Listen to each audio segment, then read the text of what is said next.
எந்தெந்த தொகுதியை நான் கேட்கிறேங்கிற லிஸ்ட் என்ன தவிர யாருக்கும் தெரியாது. அப்படி இருக்கிறப்ப ஊடகங்கள்ல நீங்களா ஏதோ தொகுதிகள் வந்ததாகவும் அதுல ஏதோ போட்டிகள் இருக்கா போடுறீங்க. தேசிய ஜனநாயக கூட்டணியின் டெல்லி தலைவர்களை சந்திப்பதற்காக நான் செல்கிறேன். சார், எடப்பாடி அவர்கள் தான் கூட்டணி தலைவராக இருக்கும் பொழுது அமித்ஷா அவர்களை சந்திச்சு தொகுதி பங்கீடு பேச்சுவார்த்தை நடத்த வேண்டிய காரணம் என்னன்னு கேட்கிறேன். முதலமைச்சர் மாதிரி நீங்களும் கேட்கறீங்க. இல்ல இல்ல, முதலமைச்சர் சொல்றாரு இன்னைக்கு டெல்லியில போய் எதிர்கட்சிகள்லாம் அங்க போய் தான் பேச்சு. அது உண்மை அல்ல. குறிப்பாக அம்மா மக்கள் முன்னேற்ற கழகத்தை பொறுத்தவரை எங்கள் கூட்டணியின் தமிழ்நாடு தலைவர் திரு இபிஎஸ் அவர்களுடன் தொகுதிகள் பங்கீடு சம்பந்தமாக நாங்கெல்லாம் ஏற்கனவே தேசிய ஜனநாயக கூட்டணியில் இருக்கிறத உங்கள் மூலம் தமிழ்நாடு முதல்வருக்கு தெரிவித்துக் கொள்கிறேன். என்டிஏ ஆல் இண்டியா தலைமை யாருன்னா பிஜேபி. அதன் முக்கிய தலைவர் மாண்புமிகு உள்துறை அமைச்சர் அமித்ஷா அவர்களை நேற்று அண்ணன் இபிஎஸ் போய் சந்தித்து வந்திருக்காரு. எனக்கு இன்றைக்கு வர சொல்லிய அழைப்பு என்பது 4 நாளுக்கு முன்பே வந்த அழைப்பு.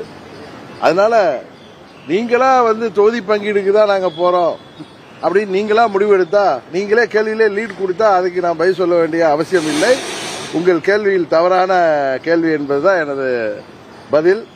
இன்றைக்கு நாங்கள் செல்வது முதலமைச்சர் சொல்வது போல தமிழ்நாட்டுக்கு நிதி பெற்றுத்தர அவர்கள் செல்லவில்லை என்று சொன்னார்.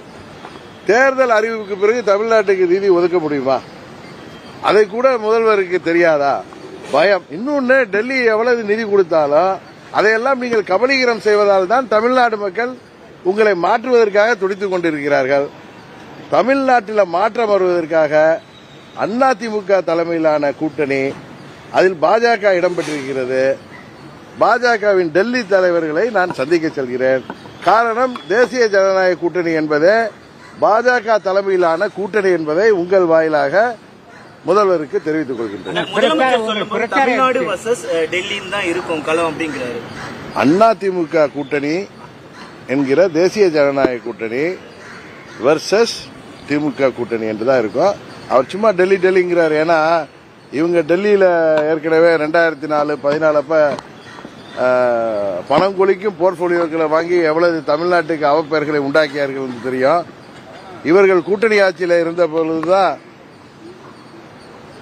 திரு கருணாநிதி அவர்கள் தலைமையில் இருந்தப்போதான் நீட் தேர்வே அறிவிக்கப்பட்டது. காங்கிரஸ் கூட்டணியில் நமது தொப்புள் கொடி உறவுகளான இலங்கை தமிழர்கள் லட்சமாக கொல்லப்பட்ட போது அதற்கு காங்கிரஸ் ஆட்சி உதவி செய்த போது அமைதி காத்தவர்கள் இவர்கள். அதனால திரு ஸ்டாலின் அவர்களுக்கு பயத்தில் ஏதோ பேசுகிறார். ஏன்னா டெல்லிக்கு நாங்க போனாலே பயப்படுறார். அதான் உண்மை. நேற்று திரு இபிஎஸ் அவர்கள் சென்றார்கள். இன்றைக்கு நாங்கள் சொல்றோம், எனக்கான அழைப்பு என்பது 4 நாளுக்கு முன்பே வெள்ளிக்கிழமை நான் அங்கு செல்கிறேன். அங்கு மாண்புமிகு உள்துறை அமைச்சர் அவர்களையும் மற்ற தலைவர்களையும் சந்திக்கிறோம். கூட்டணி பேச்சுவார்த்தை எல்லாம் அண்ணன் இபிஎஸ் அவர்கள் சொன்னது போல 4 நாட்களில் சுமூகமாக எந்த ஒரு பிரச்சனையின்றி முடிவடைந்துவிடும்.